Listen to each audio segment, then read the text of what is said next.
you have to find that echogenic foci to make a diagnosis of endometrioma. Okay? As a sonographer, that's what we have to do. The picture before this one, Uh-huh. is this, that hole is just that, See all of this black? it was, It's lined with, like it ate through the. it ate this through hole. it. Mhm. Okay? Now,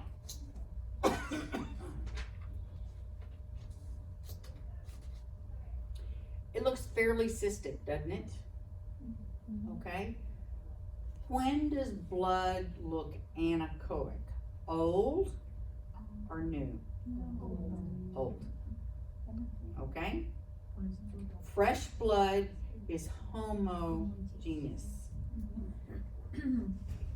Is this fresh blood or is this fresh blood? The bottom. This one down here is fresh blood. It's Homogeneous. homogeneous. Anechoic. Okay, blood is settling. It's building septations. So it's old. Okay? Now, here's my uterus. Here's an endometrioma. And here's an endometrioma. This could be, I'm not looking at the paperwork, it could be a hydrosalpinx. So it's not unusual to have an endometrioma with chronic PID. Okay? Here's an endometrioma, and you can see that it has septations. It's homogeneous. This is blood inside of it. This is layering blood. So this one is older than this one. Ms. Shepherd, Yes. so if we were to see the endometriomas, would we measure those? Yes, you do. And how do we document what Just our findings? Do we just, homogeneous adnexal mass. okay. Mm-hmm. Or complex cyst adnexal mass. And I tell the doctor what side. Okay? Oops, wrong way. So, be sure you know this chart, PID versus endometriosis. Those are two entirely different diseases. Okay?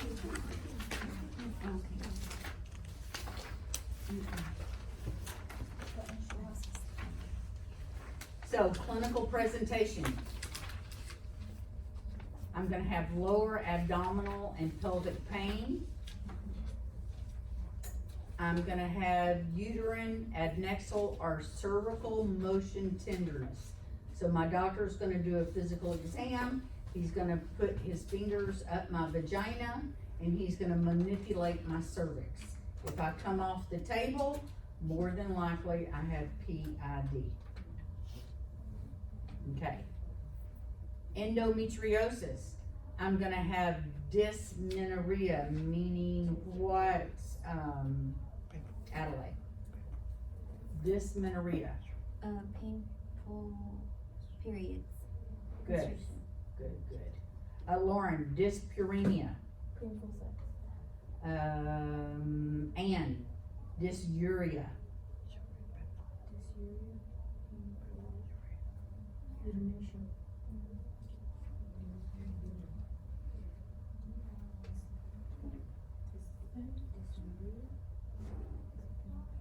It's painful urination, right? Painful urination.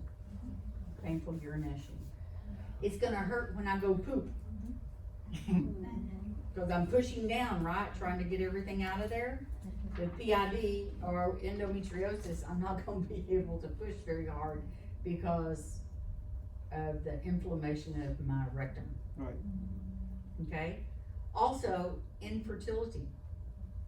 Now, PID can also cause infertility if it's chronic.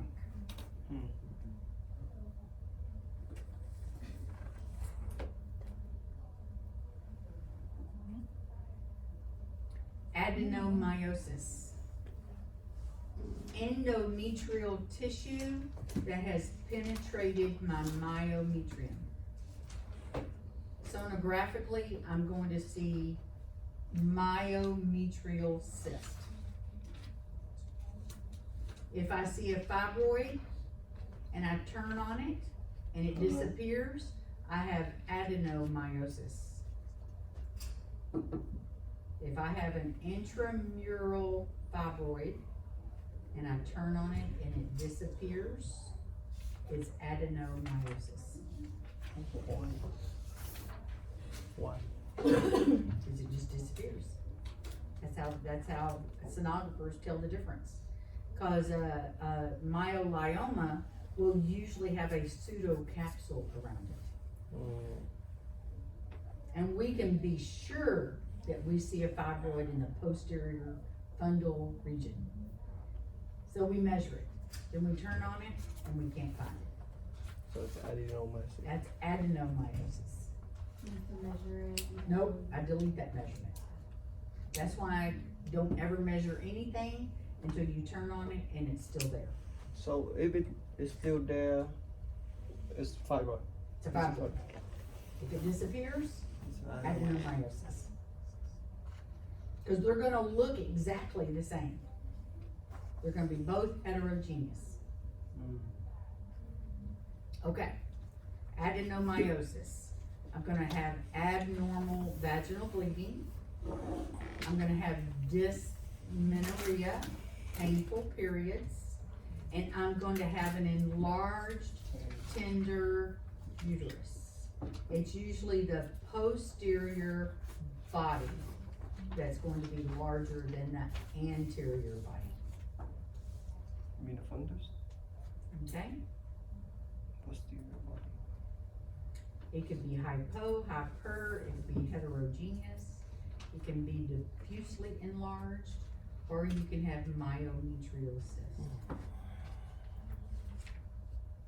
Miss Shaker, Yes. what's the purpose, whenever you're doing an endovaginal exam, why does the tech press like on the bladder or lower? What does it do? What's the purpose of that? Because it can pull the uterus into our line of fire, or it can see if the cervix is good. If they're pregnant, I can make sure there's no funneling. I can also tell how much the uterus is moving. Okay, so if I wanna see something in the fundus, I'm gonna bring it down into my line of fire. Okay? So what about when you're like, Go ahead. when you're using the other arm? Uh-huh, yeah, Oh, that's what you're doing, you're trying to bring something into your line of fire, so you can see it. Okay. Adenomyosis. This is a sagittal anteverted uterus. Here's my cervix. So my cervix is anteverted. If it was retroverted, my cervix would be over here. Here's my endometrial canal. Here's my anterior uterus. This is my posterior uterus. Okay? So it usually affects the posterior uterus. Okay?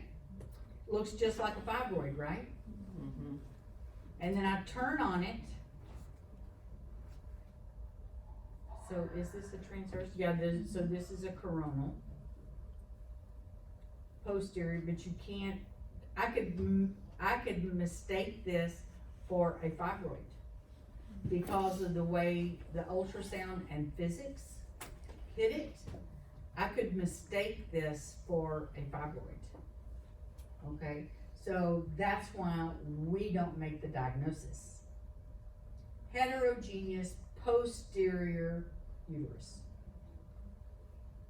Okay?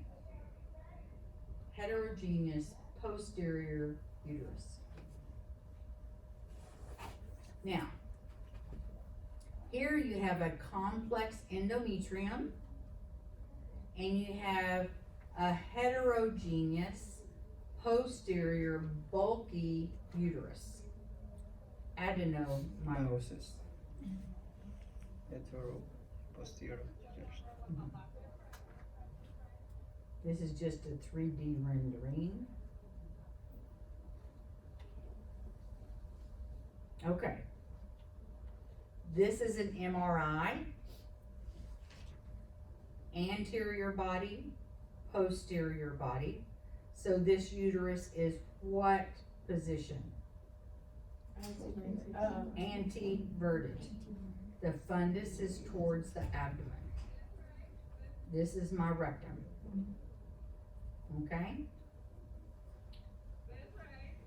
Here is a